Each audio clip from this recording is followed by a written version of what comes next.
Welcome to another episode of the Most Serious Podcast. And today I am joined by Shawn, who, as you may see from his background, is a music enthusiast, but is also into tech, is also into branding, is also into user interface, and is into so many things that we can talk about through this episode. Welcome, Shawn, to the Most Serious Podcast. How are you feeling and what's up? Thank you so much for having me, man. I'm pretty good. It's an early morning. I see that you also like early mornings, and starting off with this energy is a beautiful, beautiful, day ahead. So yeah. I think I want to start this conversation right where we were, right what we were talking about before we started recording, and that was such an interesting, outlook on how do you view it. So I asked Shawn a question of, no late Friday nights for you, since you're recording on a early Saturday morning. So he replied that if you are, spending a lot of time thinking about your free time or finding ways to find free time in your day, then you have to kind of take a step back and think about what you're doing with your life. So can you just repeat that and kind of explain that in a more, simpler way? I don't think there is any, but for broader audiences to understand. Yeah. So what I was thinking, I mean, this school of thought is something that not only have I seen with a lot of people, but I've also been mentored on and watched a lot of gurus talk about, like tech gurus. The concept is very simple. You can't be escaping what you are doing. If you need to escape what you Hmm. do for 90% of the day, then you're never going to fully be able to commit to that. If you look at it as a chore or you look at it as work that is to be done.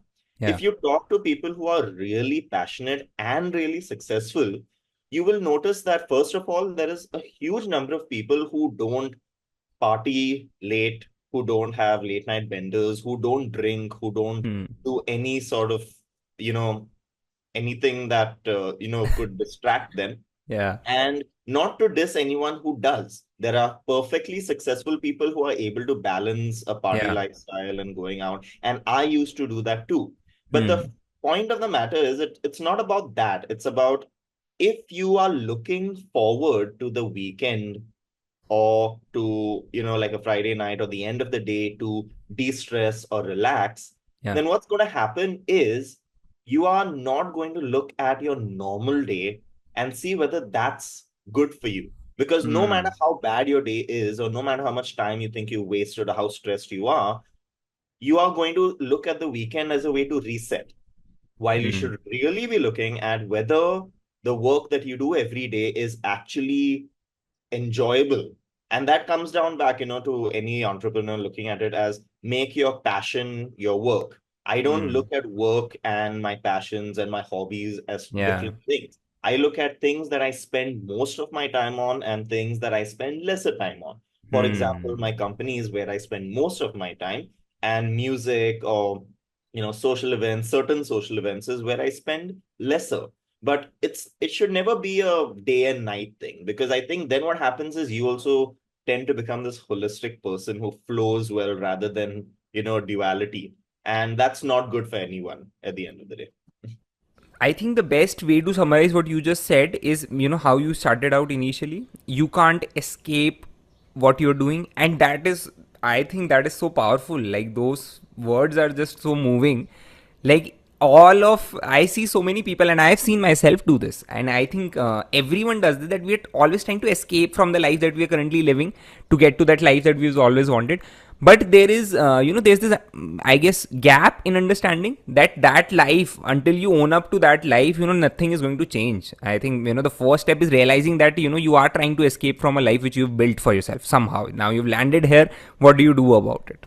Exactly. So there is this dichotomy where, and this is something that I went through, Hmm. where when you imagine a certain life, and this happens a lot with business owners, so I relate to this a lot.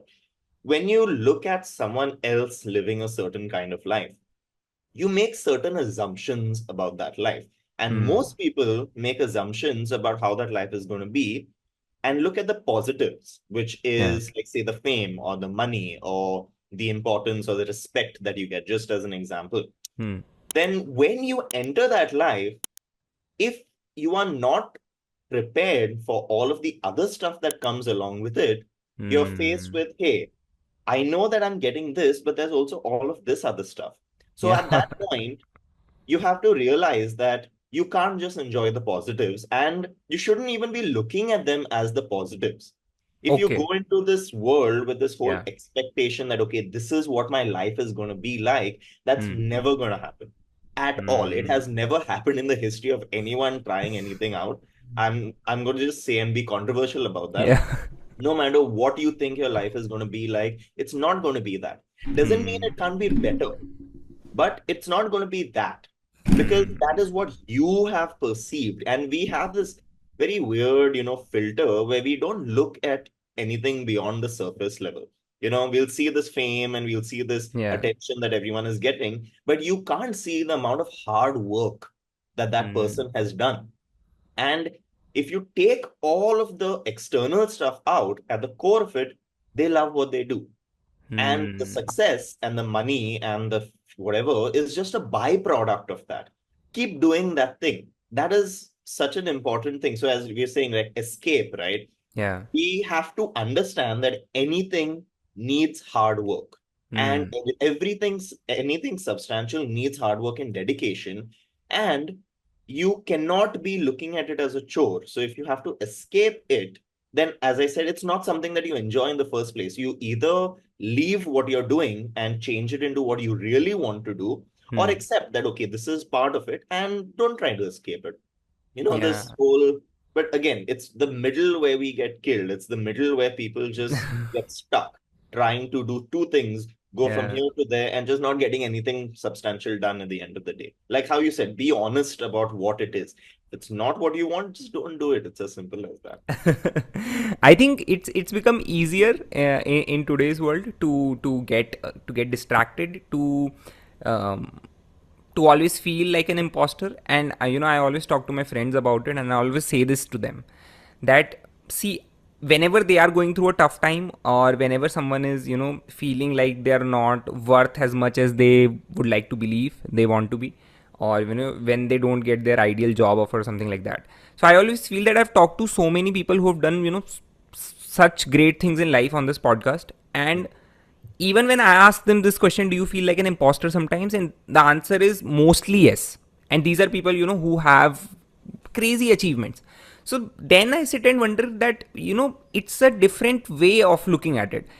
That point, never you never reach that point where you stop feeling like an imposter, where you stop feeling like life like doesn't get done. After a point, you still have to live in this mind and body throughout whatever time you are here. So I think that is why the kind of perspective shift, the acceptance, and the way you look at your problems, or the way you look at even any experience that you're going through, is such an important factor.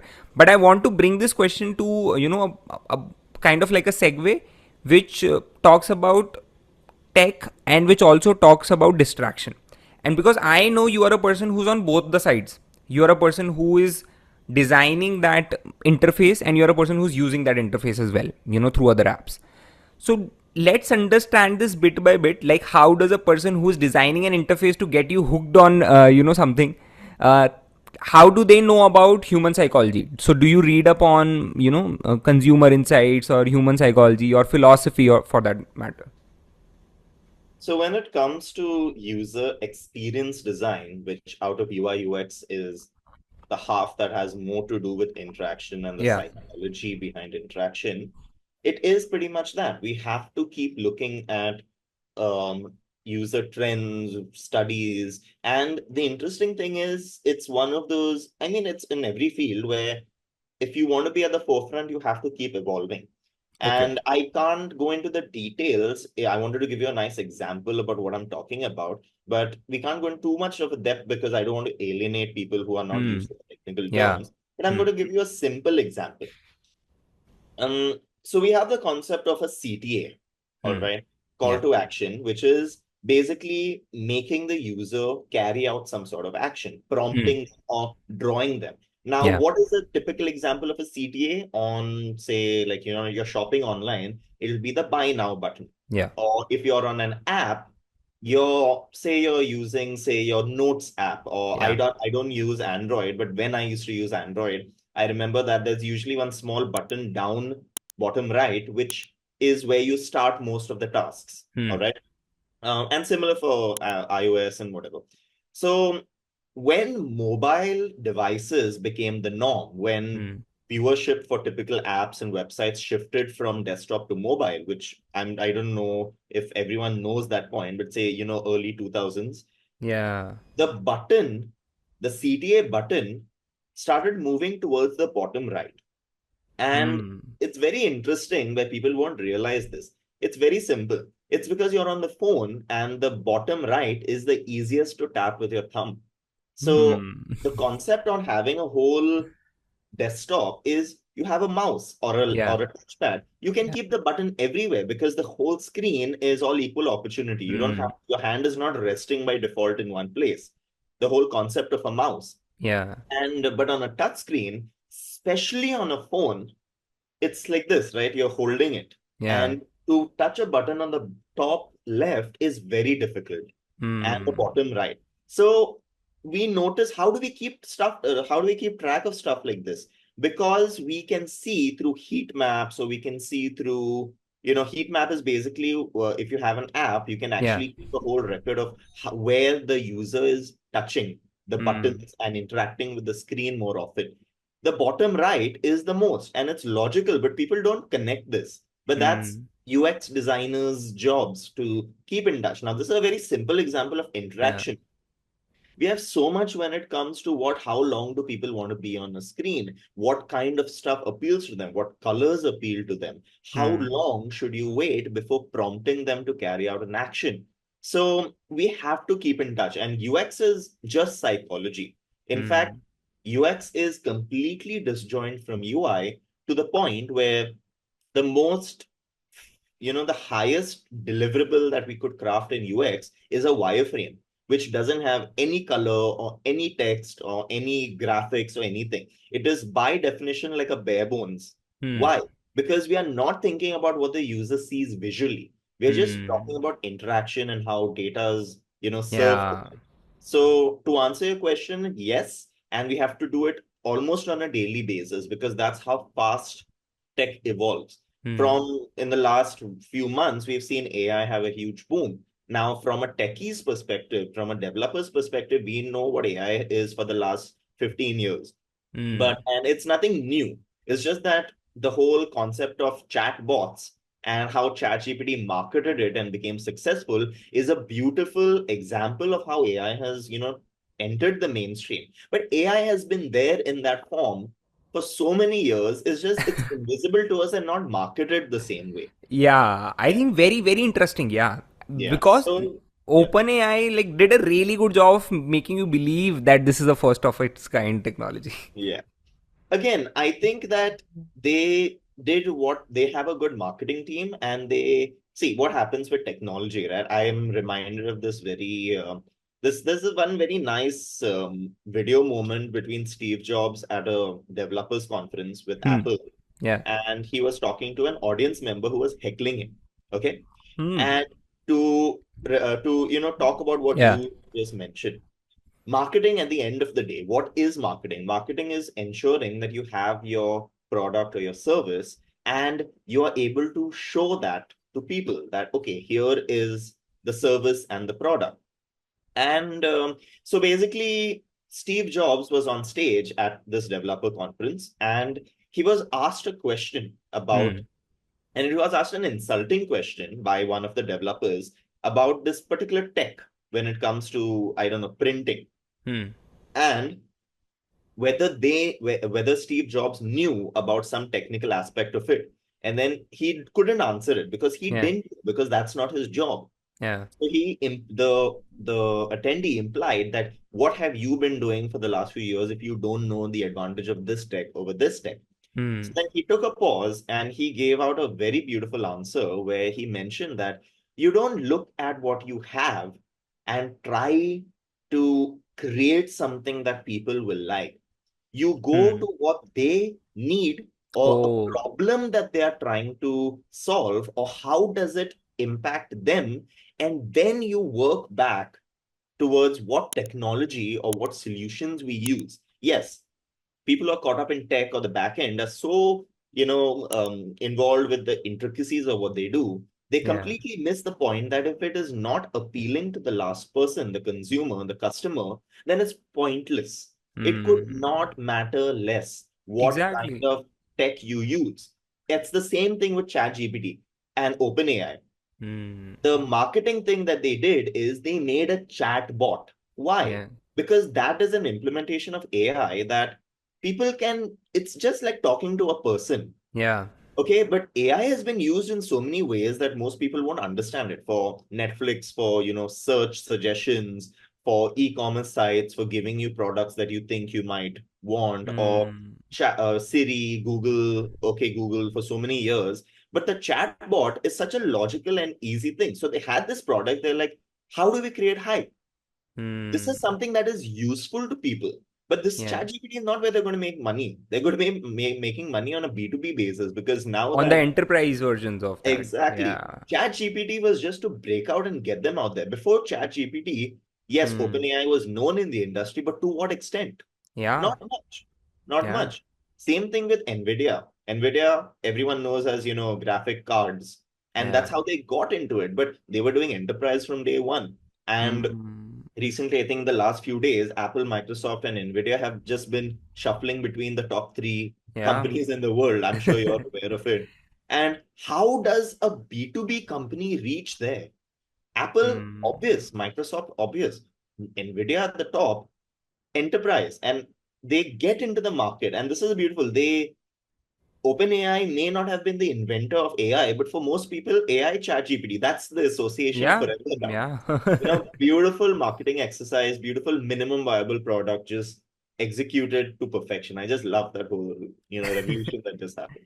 I think so. I'm not sure if I am like you might have come across this news, but I saw that Chat GPT is now getting integrated into Mac OS also. So like you don't have to get a premium subscription. Like you can get the app, and it gets integrated into your the default Mac OS you use.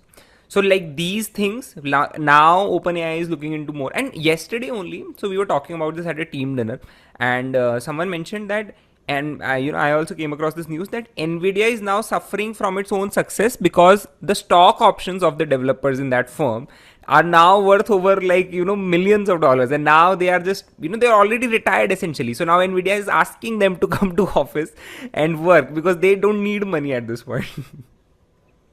It's just a beautiful way how, things can just change overnight in general, like the growth and everything. So, but this AI boom has been beautiful. I think I consider it, the fourth revolution in a way Okay. after the agricultural Hmm. revolution, the industrial revolution, because we don't know that, but we know also that a lot of menial tasks are just going to be off overnight. Like, I don't Yeah. remember the last time see, I don't do copywriting as a skill. I know how to write. I have written, in college and this, but copywriting is not a particular skill. Yeah. But I had to do it once in a while for some Yeah. very odd thing here and there. Say that there's a website and Hmm. I can't want to hire a copywriter just to, get one Yeah. sentence.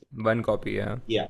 And, for these things, which actually mentally used to stress me out and, take a significant amount of time. Yes, I don't need a day, but I definitely need like 10 minutes, 15 minutes, Yeah. just gone.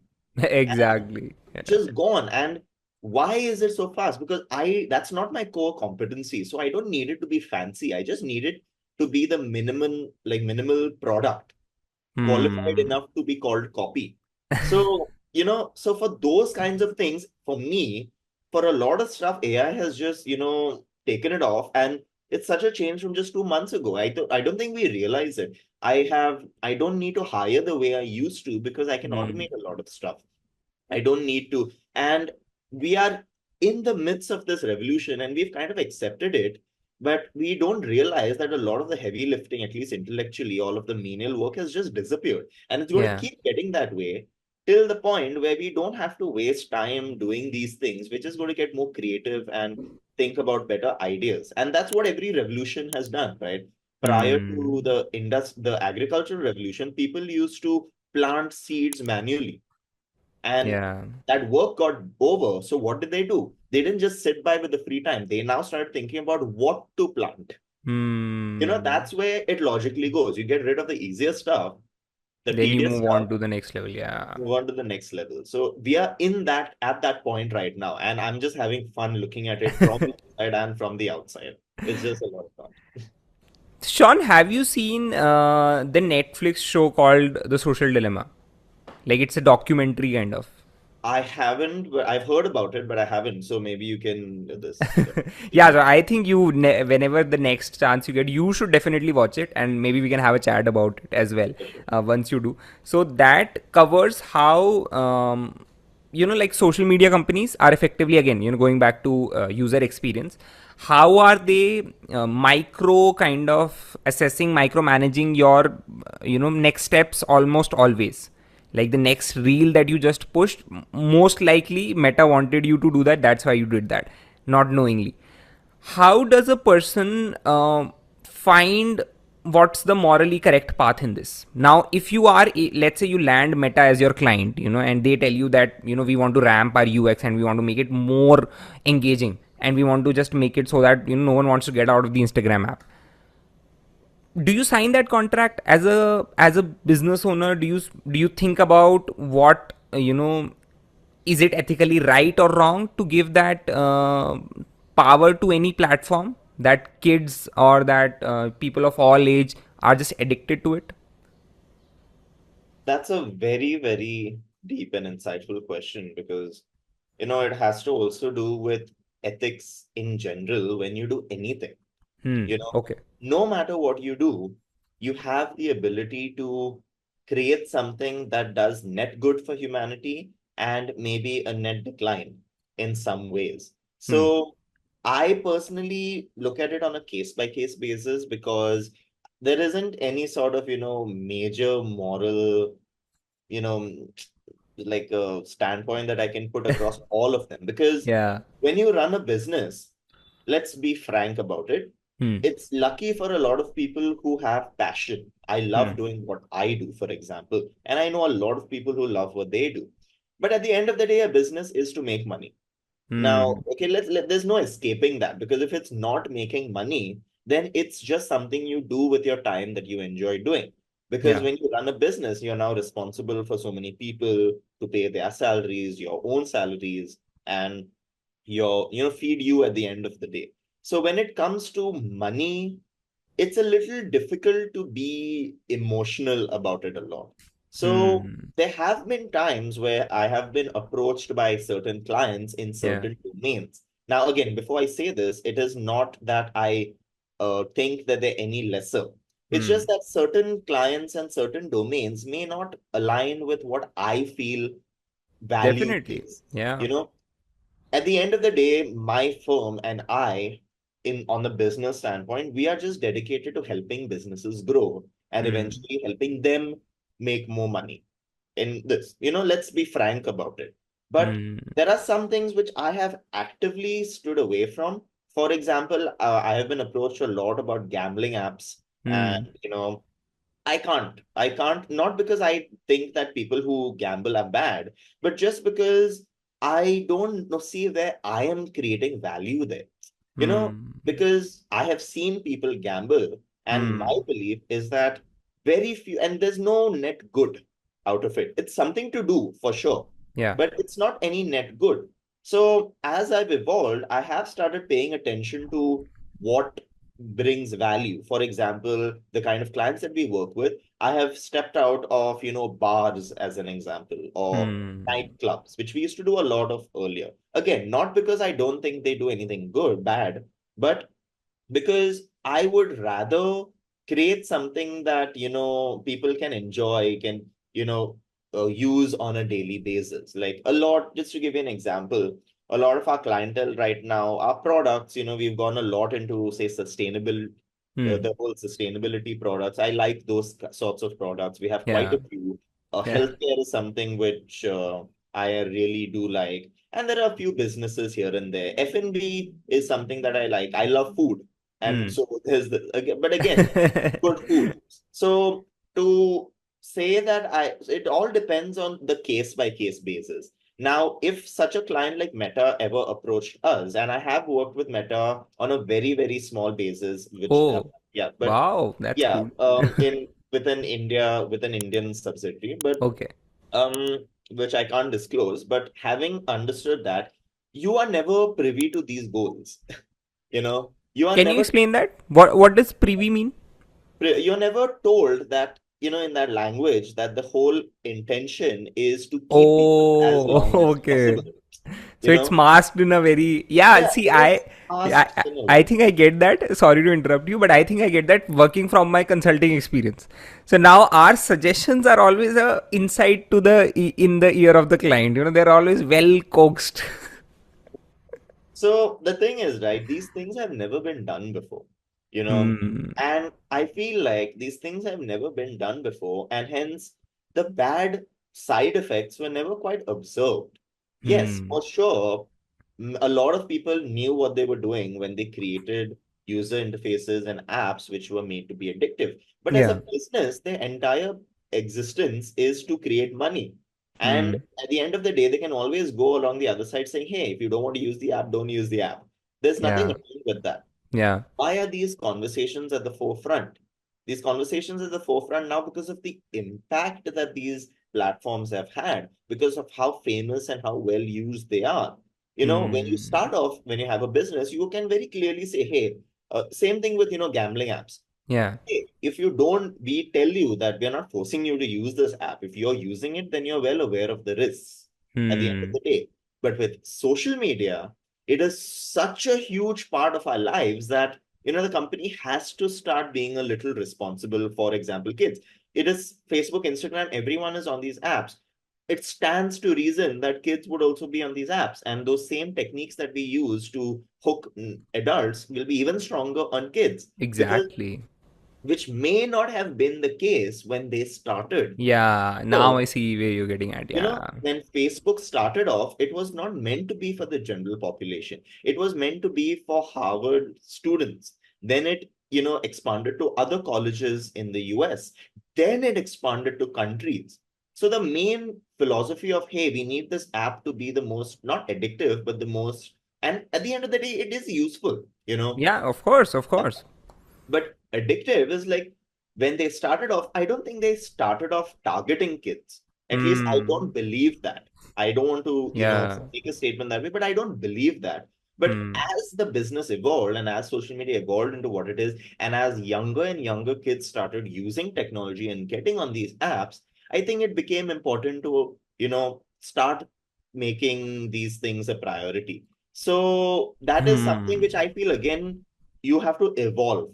Today, whatever UX decisions you took Yeah. have to be addressed tomorrow. You can't. And I personally feel that Meta should not let kids use the app at all. That's my personal belief. Hmm. Because at that age, you're so impressionable that, Yeah, even it's I wonder about this a lot. Like, what that. generation of kids are we going to see? Because they are using it, like it or not, everyone's. I have a lot of cousins who are, still like under 12 years old and they are just experts at YouTube, Instagram, and, all of that jazz.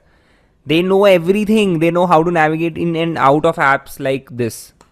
So I just, and Shawn, I want to get this your perspective on this. That I was thinking about what you just said. You just said that gambling apps, it's very tangible. You can just tell people, and you know about the risks of the gambling app that you're using. But with social media, because the currency is not tangible, the currency is your attention. And now in a country, I not even like country specific to India, but I just feel in a time at which we are living in this world, I just feel it's always under recognized. Like attention has never been given that importance. Like you always feel, like that cliched quote, like if you had $86,400 every day and bank balance gets empty every time, so how do you spend your time then you start thinking about attention. But since they have captured into a piece which is not tangible, which is like a human kind of value, and then you capture that, then it's very hard to play morally right or wrong. No one can blame you essentially. Yeah. So that is the discussion, these are the discussions that we should be having, because Hmm. classically, and it's very unfortunate that people don't look at time as an asset. Time is, I believe, is your only asset at the end of the day, Yeah. because I work hard using my time so that I don't have to work hard later in life. I'm Hmm. spending time to buy time. Rich Hmm. people spend money to buy time. They buy things and they hire people Yeah. so that they don't waste their time. Because at the end of the day, time is the most essential thing and it's going to run out. You have money you can make, money you can lose, but money you can make. Properties you can lose and buy. Everything else can be created, but time is the only thing. And we are so just not used to looking at our time as valuable. And I think this is something which is generational. I think this is something which is a huge cultural thing. Hmm. And I will only speak for India because I only know India because I Yeah. am Indian and I'm a Goan. And having moved around within India, I have seen different cultures use time differently. Goa is Hmm. very different from, say, Bombay. Hmm. Bombay, everyone uses time as an asset. What Yeah. happens in Goa is it's a different way of life where we Yeah. look at time in to enjoy time as an overall, I'm the younger generation may not believe that as much, but the whole prevailing thing. Why? Because we have crafted that sort of ecosystem. Goans have the highest GDP, this per capita for a reason, if you look at it like that, because we have invested. And Hmm. but that is the way of life. Properties, everything has already been set in place Yeah. so that you can spend most of the day chilled out. Maybe that's, encourage a little bit with the surroundings. But it's very stark to Bombay where time is, hey, we don't have 10 minutes to spare. We need to get here, we need to get there. So I've Yeah. seen that it's a cultural thing, and I've also seen that it's a generational thing. The younger generation is looking at time more efficiently and looking at Hmm. it more as an asset. I know they're still young, but I'm talking about, like, say, me versus a generation earlier. We Hmm. value Yeah. time. We know Yeah. what 10 minutes can do. We know what 1 hour can do.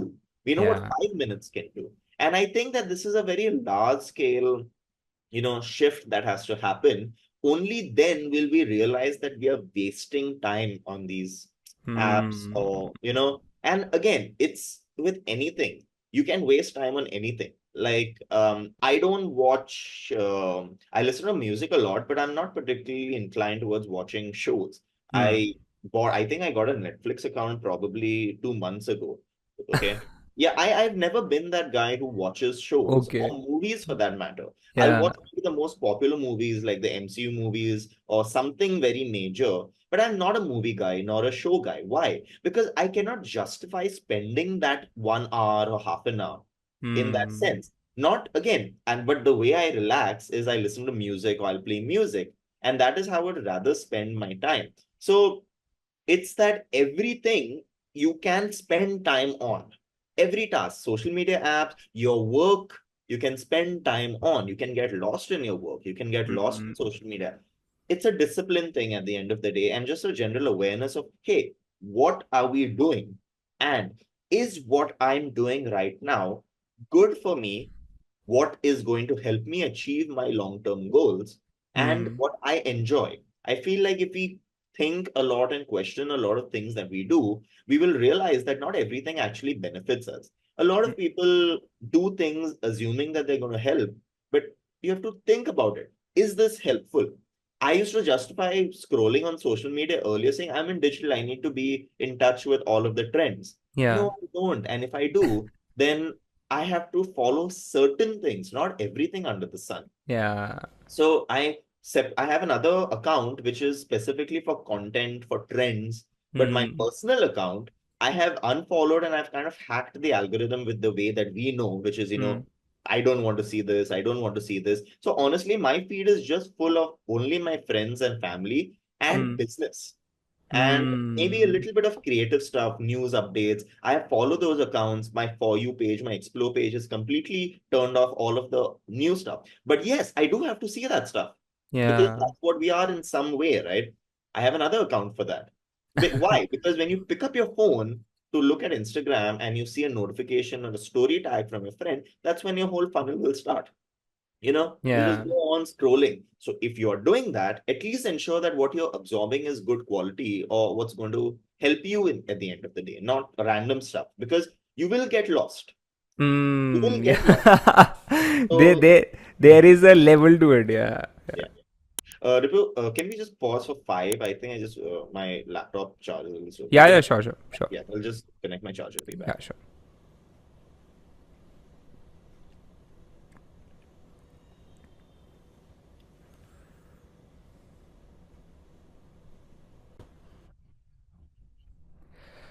Yep. So I want to understand, another thing from you, which is more on the lines of, what you just said, but also I always love asking this question to people like you, who now have a different perspective on life from what they started on with early age.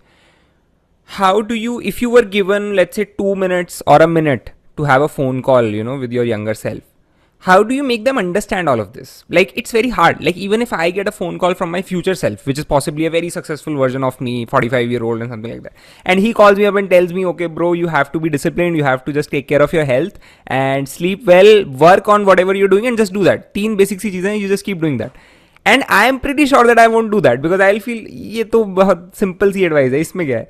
So how do you how do you make your younger self understand? Why I ask this question is because most of the audience that watches this show is very young. So how do you get that insight, or how do you get this perspective inculcated in yourself at a younger age, for someone who's listening to this show? So I'll have to answer that in two different parts, because if you are thinking about that hypothetical, then I will obviously listen to myself if I Hmm. ever had to speak to myself.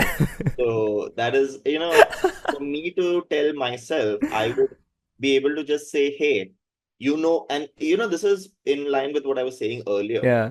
Your gut feeling, your intuition about what is important, what you need to do. I think that people don't lack the means of solving their problems or success. I think people just lack perspective. Hmm. Okay. So for me personally, I would just say, hey, don't waste time doing things you don't want to do and aren't as useful. Throw Okay. all of them off and focus on the top 10% and Hmm. keep doing that, and you will get where I am. That's how it is Hmm. to myself. Yeah. But if I was to talk to any younger person in general, like, getting out of that hypothetical, I think the main thing I would just say is coming back to the same thought. Be honest Hmm. about yourself, about what it is that you are interested in, Hmm. what it is that you are good at, what it is that you want to do. I think honesty to yourself and discipline is kind of where it all starts. Okay. Hmm. We are, I don't know if it is again a cultural thing, but I think we are very, very discouraged from asking questions and from thinking. Yeah. Discipline doesn't mean you listen to everything and just do it. Discipline is internal. Discipline Hmm. is, I have this goal, I have these things to do, and I do them. I Yeah. do not waver in my commitment. When it comes to knowing what you are good at, knowing what you like, I have wasted a lot of time on things which I thought were good. Why? Hmm. To other people, not to me. That Yeah. is, and I don't think you can skip that part of the human experience. I don't think that you can skip, because I think that's constantly going to keep evolving. And as we Hmm. grow, what we want also changes. But I do think that initially, a lot of people are doing the wrong things for the wrong reasons. Okay. They might achieve success, Yeah.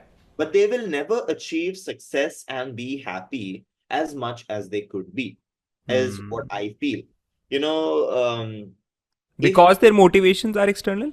Is that the Yes, case? yes, because the motivations are external, because you are just looking at what appeals or what is useful to someone else, or you have been told that this is something Hmm. that you need to do. Yeah. But no, I disagree. I think that everyone internally has their drive, And I think it's quashed by so much of the environment. People telling you that you're not good enough, or people telling you that no, don't do this, you it is too difficult, not find success, whatever. I think that if you really do that in the Hmm. way that you want, and you create the environment where you can do that, that is what will lead to happiness and success at the end of the day. And that is what I have noticed in myself. Yeah. I'll give you a quick, summary of the Yeah. entire Yeah. thing, how I reached here. When I started off as a kid, I Hmm. always used to tell people that, my mom and everyone would ask me around this and that. I didn't know what I wanted to do. Yeah. Okay. I didn't know what I wanted to do, but in the traditional sense of a job. But Hmm. I knew I wanted to create, and Hmm. I knew I wanted to tinker around with technology. Yeah. And this was shown very early on. I started using a computer at a very young age. I was creating stuff, not knowing that it was a creation. I was Hmm. creating stuff. Yes, I was playing games, but then all kids play games. So that, but I was more interested in, how an operating system worked, or creating some cool PowerPoint presentations. And mind you, this is at the age of 5 or 4 or 5. Wow. Yeah. I Damn. I am told that I started using a computer at the age of 3. I don't remember, so I You cannot gotta be vouch. kidding I me. cannot I cannot back that up. But as young as I remember being, I remember that I was making cool looking presentations just because I wanted to do it. You know, Hmm. so coming up, Yeah. creating something new at the very focal point, using technology, because I liked it. For whatever reason, I like tinkering around with technology. Yeah. I would break up my old toys and I would find the whole motors inside and then connect them to something else and, make another. So there was this engineering and the spec Yeah. side of me and the creation. Along the way, there have been different attempts to fill this need to Hmm. create and Hmm. to, tinker Yeah. around with tech or whatever, which has manifested in different ways. That's why I took engineering, and that's why I got into science, because Hmm. that is that is how everyone looks at it. Oh, this is what you like, this is what you should do. But these Yeah. are all labels. Engineering is Hmm. just a degree. Engineering is just a tool, or the degree is just a tool. Technology, all of the software that we use right now to create what we create, it's just an accessory to the main thing that you want to create. you know Hmm. so I think that very, very, very basic, very fundamental drive, if we identify, then we are the happiest and we grow. My first job, I knew that I wanted to be in the tech industry, so I Yeah. got a job at a tech company. Hmm. From there, I got a little more focused about the fact that I want to do this kind of tech. So then I Hmm. got into a different kind of thing. Then I started realizing that I want more control over my time and a more of a say in what I do. So then Yeah. I started shifting towards companies where, or areas where I had more of a say. Yeah. So then, it slowly evolves down to the point where right now I can do whatever I want whenever I Hmm. want, which is, I mean, that is the dream for a lot of people. Yeah. Yeah. Definitely. But it was never like that, because I didn't know that that is what I want. I thought that you are supposed to be at a job from 9 to 5, not Hmm. dissing people who have 9 to 5s, but you have to do that because that is what good people, or, Yeah. educated That is people what. do. That's what the next step is. Yeah, By default. by default, that this is what you do, this is what is considered a good job. Yeah. Then I started questioning the whole concept of what a good job is. Like, I started off being in tech is one of the, at that time and even now, is one of the most lucrative things in the Yeah. world. And I saw the salaries and I saw, wow, this is where I should be. Where we are making money, we have this respect, you know, but that is just a job in its company in this industry. You Hmm. are still a different person. You may not Hmm. want to do that. Yeah. That's where these words, tech, creative, design, all of them start getting blurred, and we come back to the basic thing of you. You are the Hmm. person at the end of the day. All of these things are just tools and labels to help other people understand and sell at the end of the day. But at the end of the day, I just like creating. I just like creating. I do not, but I have to create some things to sell. And Hmm. eventually, I'm going to be able to just create without any need to sell because I have set up that environment where I don't have to work to create. I will just be able to Yeah. create at the end of the day, right? I So, think yeah, that is why I guess UI UX starts with a U. user, user at Yeah. the end of the day. So I think Sean, there is so much to think about the stuff that we talked about today, and I truly, for one, didn't know that you also like to think about things so profoundly, and I loved having this conversation with you. Thank you so much for being a part of this. And whenever I'm in Goa, are we jamming with your electric guitars and my acoustic guitar? Absolutely. I'm looking forward to that. And thank you for having me. I think that encouraging these sorts of conversations that people like me don't have time or don't normally have the energy to, get out there. These are Yeah. thoughts that these are lessons and these are perspectives that a lot of people don't want to keep guarded, but they keep inside because they don't have the ability to say it out that Hmm. much. They Yeah. don't have the That's time and true. the energy. And it Hmm. is people like you who craft a structure and a system and a podcast and a way to get these ideas out to the people who really need them. So kudos to you. And I also loved having a conversation with you and definitely going to jam when you're down in Goa. Well, I look forward to that, and I look forward for people to listen to this episode. It's been great talking to you. Thank you so much.